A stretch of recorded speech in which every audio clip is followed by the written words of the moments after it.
साथियों, विवाह के पश्चात अगर किसी दिन का बेसब्री से इंतजार रहता है उस नव दंपत्ति को, परिवार को या उनके दोस्तों को, तो वो होता है कि उनके घर में शिशु की किलकारी प्रथम बार कब गूंजेगी।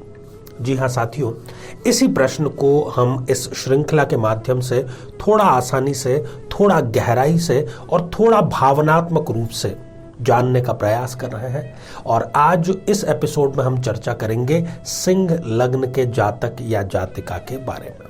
यदि आप अपने लग्न से संबंधित एपिसोड देखने से रह गए हैं तो यहाँ आई बटन में हमने अभी उसका लिंक प्रोवाइड करा दिया है, आप जाकर के उसको देख सकते हैं।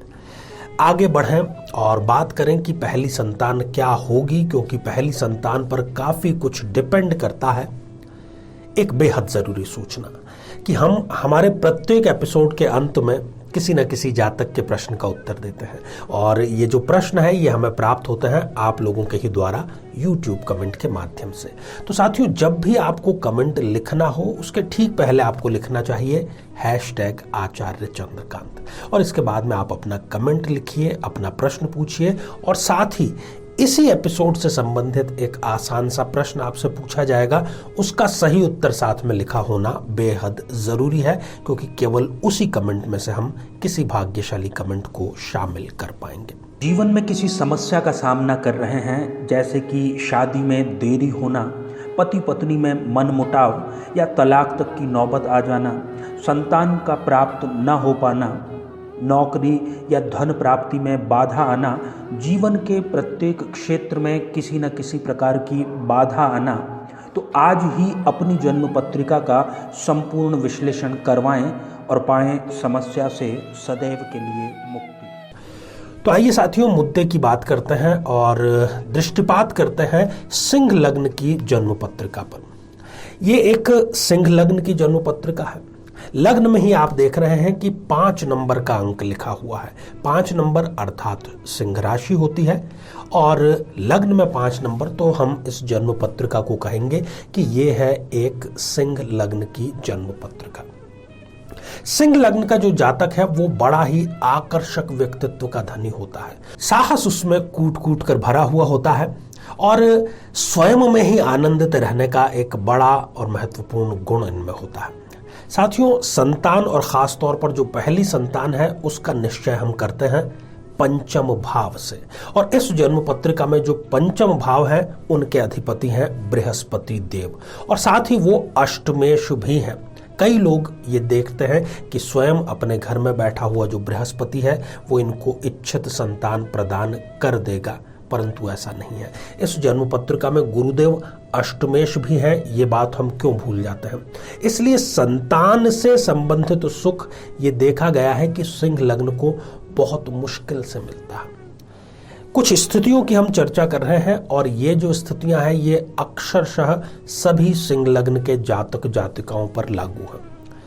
वैसे तो स्थितियां इनके इतर और भी हैं, परंतु हम केवल ये 5 स्थितियों पर चर्चा कर रहे हैं जो कि सब पर सामान्य रूप से लागू होती हैं। सबसे पहली स्थिति, बृहस्पति अर्थात गुरुदेव यदि पंचम भाव में आकर के विराजमान हो गए हैं और खास तौर पर इनको बृहस्पति की दशा अंतर्दशा चल रही है, तो लोग कहते हैं कि इसको पुत्र संतान होगा नहीं। पहली जो संतान होगी वो एक पुत्री के रूप में इनको प्राप्त होगी, और उसके संबंध में इनको जीवन भर किसी न किसी समस्या का समाधान का और कोई न कोई इनको उससे संबंधित प्रॉब्लम रहती ही रहती है। दूसरी बात, यदि पंचम भाव में शनिदेव विराजमान हो जाएं, जो कि इस जन्म पत्रिका में षष्ठेश और सप्तमेश है, एक मारक की भूमिका में है, ऐसी स्थिति में भी और खास तौर पर यदि इनको शनि की दशा अंतर्दशा चल रही है, तो पहली जो संतान है वो पुत्री होगी, और खास तौर पर हो सकता है कि वो सिजेरियन ऑपरेशन के माध्यम से इस धरती पर आए। और एक और संभावना यहाँ इसके साथ में नजर आती है कि ये एक ही संतान हो, आगे की संतान में दिक्कत आए, या माता पिता जो है वो कहें कि बस हमें एक ही संतान उत्पन्न करनी है। यदि मंगल देव इस पंचम भाव में विराजमान हो, तो मंगल इस जन्म पत्रिका में प्रबल योग कारक ग्रह हैं। ऐसी स्थिति में भी वो इस जातक जातिका को प्रथम जो संतान प्रदान करेंगे वो एक पुत्री के रूप में वो प्रदान करते हैं, और ये पुत्री इनके लिए जबरदस्त ढंग से भाग्योदय कारक लेकर के आती है, भाग्योदय इनका लेकर के आती है, और इनके ऊपर चारों तरफ से खुशियों की बारिश इनके पैदा होते ही होती है। साथियों, चौथी स्थिति, यदि इस जन्म पत्रिका में बृहस्पति अर्थात गुरुदेव और मंगल ये दोनों युति करके पंचम भाव में विराजमान हो जाए तो यहाँ पर संतानहीनता योग घटित होता है। तमाम तरह के ये उपाय करते हैं परंतु संतान इनको प्राप्त नहीं हो पाती, और कई बार इनको IVF तकनीक का भी सहारा लेना पड़ता है। यदि इस पंचम भाव में सूर्य और शनि ये दोनों यदि युति करके विराजमान हो जाएं, तब भी इस जातक या जातिका को जो प्रथम संतान है वो एक पुत्री के रूप में इनको प्राप्त होती है, और वो पुत्री न केवल इनका बल्कि पूरे खानदान का नाम रोशन करती है। बड़ी ही यशस्वी और भाग्योदय कारक वो कन्या होती है, और ऐसी स्थिति में चाहिए कि इस कन्या का भी आपको अधिकतम ख्याल रखना चाहिए। अब साथियों, इन सारी स्थितियों की तो हमने चर्चा कर ली, और आगे के जो लग्न हैं उन पर हम आने वाले एपिसोड में चर्चा भी करेंगे। परंतु यहाँ पर अब सबसे महत्वपूर्ण बात है कि उपाय, क्योंकि समस्या है तो समाधान भी है। जिसने दी है परेशानी वही करेगा मेहरबानी। तो ऐसे दंपत्ति, खास तौर पर जो सिंह लग्न के हैं, उन दोनों में से कोई एक पति पत्नी में से यदि चाहते हैं कि उनकी पहली ही संतान उनकी इच्छित संतान हो जाए, इसको गलत मामले में आप मत लीजिएगा। मैं विशुद्ध रूप से पुत्र और पुत्री दोनों के ही समान रूप से समर्थन में हूं। तो जो भी आपके मन में है कि हमें ये चाहिए, दोनों को, पति पत्नी दोनों की उसमें सहमति होनी चाहिए। तो जैसे ही गर्भधारण होता है तो सपत्निक आपको 3 माह तक, जब तक कि गर्भ 3 माह का नहीं हो जाता, प्रातःकाल गायत्री मंत्र का जाप 108 बार करना है।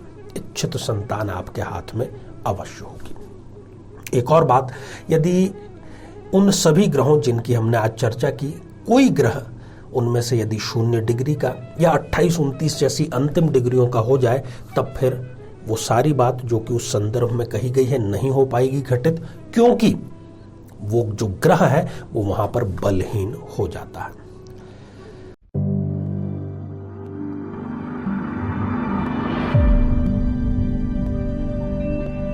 साथियों, आज हमने कमेंट शामिल किया है शिवम जी का, जो कि उन्होंने लिखा है अमरावती महाराष्ट्र से। शिवम जी, आपने पूछा है कि आपका जो भाग्योदय है वो स्वदेश में होगा या फिर विदेश में जाकर के होगा।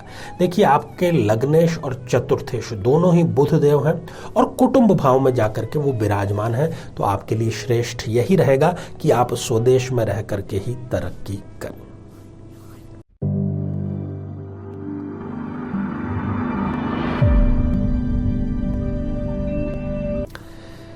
तो साथियों, अब आज का बेहद ही आसान सा प्रश्न। आज हमने सिंह लग्न की चर्चा की पहली संतान के बारे में।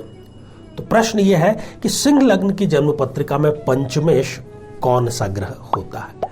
साथियों, आप सभी स्वस्थ, समृद्ध और शांतिपूर्वक जीवन व्यतीत करें। नमस्कार।